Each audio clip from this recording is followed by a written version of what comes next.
할렐루야. 우리 주 성령께서 우리 삶을 인도하시고 때에 따라 하나님의 뜻이 무엇인지 알도록 인도하실 것입니다.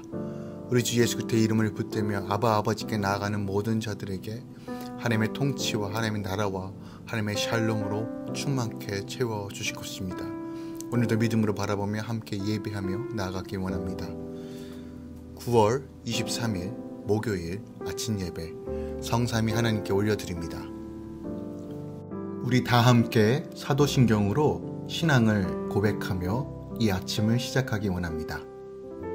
전능하사 천지를 만드신 하나님 아버지를 내가 믿사오며 그 외아들 우리 주 예수 그리스도를 믿사오니 이는 성령으로 잉태하사 동정녀 마리아에게 나시고 본디오 빌라도에게 고난을 받으사 십자가에 못 박혀 죽으시고 장사한 지 사흘 만에 죽은 자 가운데서 다시 살아나시며 하늘에 오르사 전능하신 하나님 우편에 앉아 계시다가 저리로서 산 자와 죽은 자를 심판하러 오시리라. 성령을 믿사오며 거룩한 공예와 성도가 서로 교통하는 것과 죄를 사하여 주신 것과 몸이 다시 사는 것과 영원히 사는 것을 믿사옵나이다. 아멘. 오늘 하나님의 말씀은 에스겔 23장 36절부터 49절까지입니다. 에스겔 23장 36절부터 49절까지입니다. 여호와께서 또 내게 이르시되 인자야 내가 오홀라와 오홀리바를 심판하느냐 그러면 그 가증한 일을 그들에게 말하라. 그들이 행음하였으며 피를 손에 묻혔으며 또 그 우상과 행음하며 내게 낳아준 자식들을 우상을 위하여 화제로 살랐으며 이 외에도 그들이 내게 행한 것이 있나니 당일에 내 성소를 더럽히며 내 안식일을 범하였도다. 그들이 자녀를 죽여 그 우상에게 드린 그날에 내 성소에 들어와서 더럽혔으되 그들이 내 성전 가운데서 그렇게 행하였으며 또 사절을 먼 곳에 보내 사람을 불러오게 하고 그들이 오매 그들을 위하여 목욕하며 눈썹을 그리며 스스로 단장하고 화려한 자리에 앉아 앞에 상을 차리고 내 향과 기름을 그 위에 놓고 그 무리와 편히 짓거리고 즐겼으며 또 광야에서 잡류와 술 취한 사람을 청하여 오매 그들이 팔찌를 그 손목에 끼우고 아름다운 관을 그 머리에 씌웠도다. 내가 음행으로 세한 여인을 가리켜 말하노라. 그가 그래도 그들과 피차 행음하는도다. 그들이 그에게서 나오기를 기생에게 나옴같이 음란한 여인 오홀라와 오홀리바에게 나왔은즉 의인이 간통한 여자들을 재판함같이 재판하며 피를 흘린 여인을 재판함같이 재판하리니 그들은 간통한 여자들이요 또 그 피가 그 손에 묻었음이라.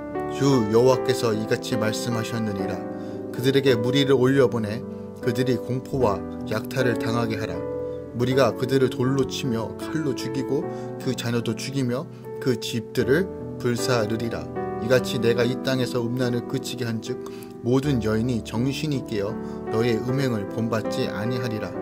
그들이 너희 음란으로 너희에게 보응한즉 너희가 모든 우상을 위하여 죄를 담당할지라. 내가 주 여호와인 줄 너희가 알리라 하시니라. 아멘. 하나님의 말씀입니다. 오늘 본문 23장은 사마리아의 범죄를 답습한 예루살렘을 향한 심판선언을 보도하고 있는 어저께 본문이죠. 22절부터 35절에 이어 사마리아와 예루살렘 동반 심판선언을 보도하고 있습니다. 조금 더 오늘 본문을 상세하게 다루면요. 36절부터 39절까지는 여호와께서 오홀라와 오홀리바가 저지른 가증한 일을 구체적으로 밝히십니다. 하나님 앞에 숨길 수 있는 죄는 하나도 없음을 오늘 본문을 통해서 우리가 확인할 수 있습니다. 이 두 자매가 행한 공통적인 죄는 우상과 행음하고 이방인처럼 자녀를 우상의 제물로 삼은 것입니다. 자녀를 우상의 제물로 삼았다는 것은 자녀가 하나님보다 세상을 더 사랑하도록 가르치고 방치했음을 말합니다. 더 가증한 것은 그런 일을 행하고도 아무 꺼리낌 없이 성소를 드나들며 하나님을 예배하는 척한 것입니다. 이들이 우상을 섬기고도 성소를 드나든 이유는 하나님과 이방을 동등한 위치에 놓고 섬겼기 때문입니다. 즉 겸하여 섬김으로 둘 중 하나 나를 복주고 축복해주면 좋겠다라는 식으로 하나님과 이방신을 동등하게 섬긴 것입니다. 성도의 가장 심각한 죄는 하나님과 세상, 하나님과 우상을 겸하여 섬기는 것입니다. 40절부터 42절까지는 이스라엘은 우상을 섬기는 가증한 죄를 저지를 뿐만 아니라 자기 이익을 위해 이방 나라와 음행을 일삼았습니다. 마치 음란한 여인이 육체의 향락을 즐기고자 치장하듯이 준비하고 이방 나라를 맞이합니다. 더욱이 하나님의 성전을 위해 거룩히 구별된 향과 기름도 자신들의 음행의 도구로 사용합니다. 이것은 영적인 간음으로 이스라엘이 하나님의 택함 받은 백성답게 계명을 따라 살지 않고 자기 소견에 오른 대로 세상 번영을 누리고자 여러 나라와 동맹을 맺은 것을 가리킵니다. 이처럼 하나님을 버리고 자기 유익을 쫓아 세상과 행음하는 사람은 하나님이 구원을 위해 주신 것들을 불의의 도구로 사용하다가 결국 그 행위대로 심판을 받게 되는 것입니다. 43절부터 49절까지입니다. 하나님은 오홀라와 오홀리바를 음행으로 쇠한 여인이라고 칭하십니다. 쇠하다라는 원어의 뜻은 오래 사용하여 낡아 빠진 상태를 말합니다. 그런데 더 기가 막힌 것은 이렇게 볼품없는 모습이어도 여전히 행음한다는 사실입니다. 여기서 우리는 결코 우리 힘으로 음행의 죄를 끊어낼 수 없음을 깨달아야 합니다. 결국 하나님은 음행의 대가로 그들이 돌로 침을 당하며 칼로 죽임을 당하고 집이 불살라질 것 같은 고난을 겪게 하십니다. 그러나 이렇게 심판하시는 이유는 나와 내 집의 음란이 그치고 자손이 그 음행을 본받지 않게 하시고자 함입니다. 하나님은 택한 백성을 결코 버리지 않으시고 회개하며 돌아오기를 기다리시는 우리 주 여호와시라는 것을 오늘 본문이 우리에게 가르쳐주고 있습니다. 우리가 오늘 본문에서 주목해야 할 사실은 이 메시지가 선포된 시점입니다. 이 메시지는 BC 591년에 선포되었습니다. 이때 북이스라엘이 멸망할 때부터 약 130년이 지난 때입니다. 그럼에도 불구하고 본 달락은 미래 시제를 사용하여 사마리아와 예루살렘에 대하여 똑같이 심판을 선언하고 있습니다. 이는 북이스라엘과 남유다가 하나님 앞에서 같은 죄악을 저질렀으므로 남유다도 이미 멸망당한 북이스라엘처럼 하나님의 심판을 받을 수밖에 없다는 사실을 확정적으로 보여주고 있는 거예요. 이미 멸망한 악인들과 동일한 죄를 범하는 자는 아직 멸망하지 않았다 해도 이미 멸망한 악인들과 마찬가지로 그 멸망이 확정적입니다. 물론 악인이라도 회개하고 그 죄악에서 돌이키면 심판에서 제외될 수 있습니다. 그러나 끝까지 악을 고집하는 자는 멸망을 돌이킬 수 없습니다. 그래서 성경은 이사야 55장 6절에서 7절에 이렇게 권합니다. 너희는 여호와를 만날 만할 때에 찾으라. 가까이 계실 때에 그를 부르라. 악인은 그의 길을, 불의한 자는 그의 생각을 버리고 여호와께로 돌아오라. 그리하면 그가 긍휼히 여기시리라. 우리 하나님께로 돌아오라. 그가 너그럽게 용서하시리라.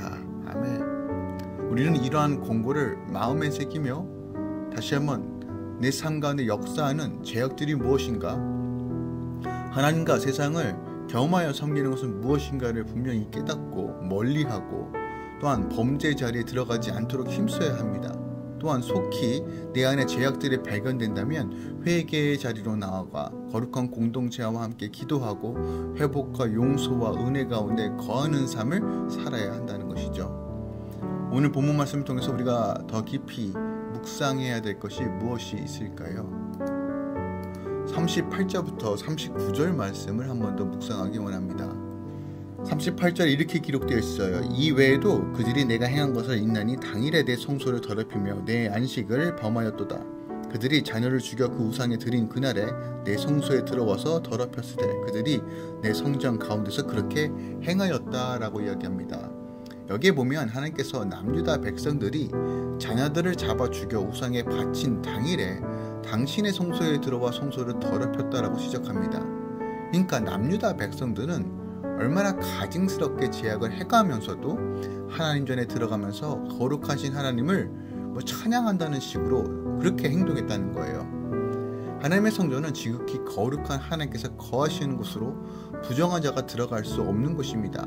때문에 성전에는 몸에 허물이 있는 자는 물론 이방인들의 출입도 금지되었어요. 그런데 남유다의 백성들은 우상에게 예배하되 자기 자녀마저 죽이면서 자기네 유익과 복을 강구하는 이런 가증한 행위를 저지르면서도 불구하고 하나님의 성전에 아무렇지 않게 드러나던 것입니다.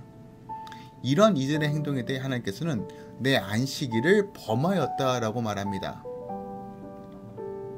남유다 백성들이 우상에게 가증한 제사를 드리는 것은 안식일이라고 추정하는 이도 있지만 꼭 그렇다 할 수도 없습니다.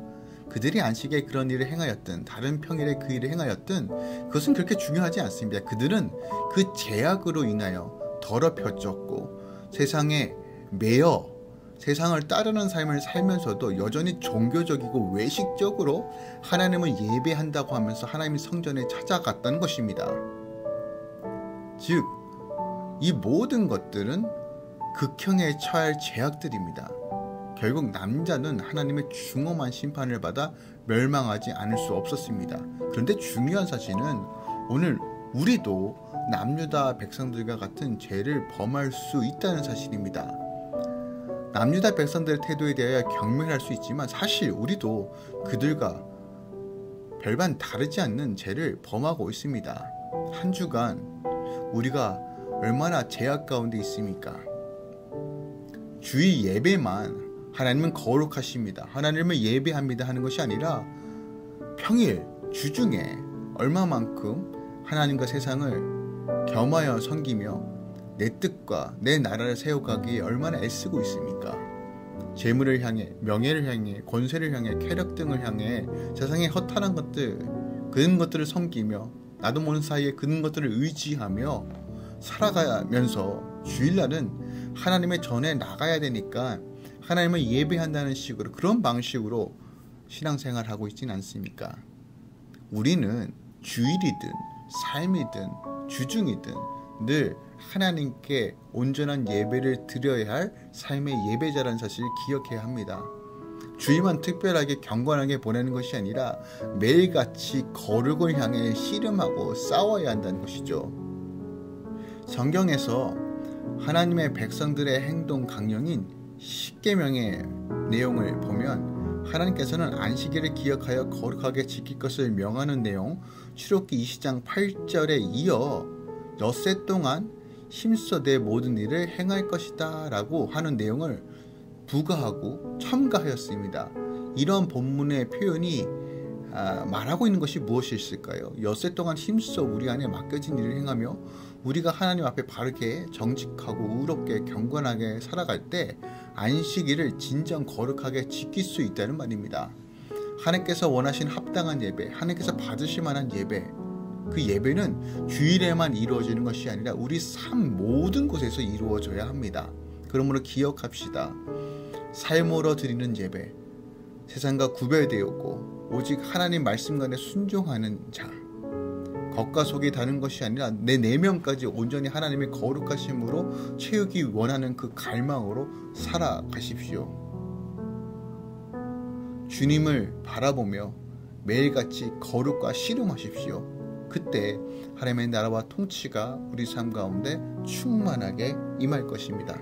오늘 하루도 우리 주님 바라보며 다시 한번 성령과 동행하는 하루 되시길 예수 그리스도의 이름으로 축원드립니다. 기도하겠습니다. 주님, 이스라엘의 문제는, 남유다의 문제는 하나님과 세상을 겸하여 섬기면서도 그들의 무지함으로 인하여 그것이 무엇이 죄악인지 깨닫지 못하였습니다. 결국 남유다도 북이스라엘과 같이 멸망하였고 패망하였고 또한 그 일로 인하여 하나님께서 그들에게 어떻게 행하셨는지를 분명하게 보여주고 있습니다. 주님, 우리가 남유다와 이스라엘 백성들만 탓하는 것이 아니라 이런 동일한 범죄가 이 죄악이 우리 삶 가운데도 여전히 존재함을 우리가 인정하기 원합니다. 세상과 하나님을 겸하여 섬기지 않기 원합니다. 세상의 방식으로 하나님을 섬기지 않기 원합니다. 내 나라와 내 유익을 위해 나아가는 삶이 아니라 하나님 나라와 그의 거룩하심을 향해 나아갈 수 있도록 지혜와 계시의 눈을 열어주시고 성령께서 알고 깨닫게 하심으로 하나님의 풍성함과 형통함을 누리게 하여 주시옵소서. 오늘 하루도 주님께 맡겨드리며 다시 한번 주님을 의지하오니 주님 선하게 인도하여 주시옵소서. 이제는 우리 주 예수 그리스도의 은혜와 우리 하나님 아버지의 놀라우신 사랑과 성령님의 내주셨던 충만 역사하심이 오늘도 주님 의지하며 거룩을 향해 씨름하며 성령의 인도하신 가운데 거하는 모든 주의 성도들의 삶 가운데 이제로부터 영원까지 함께 있을지어다. 아멘.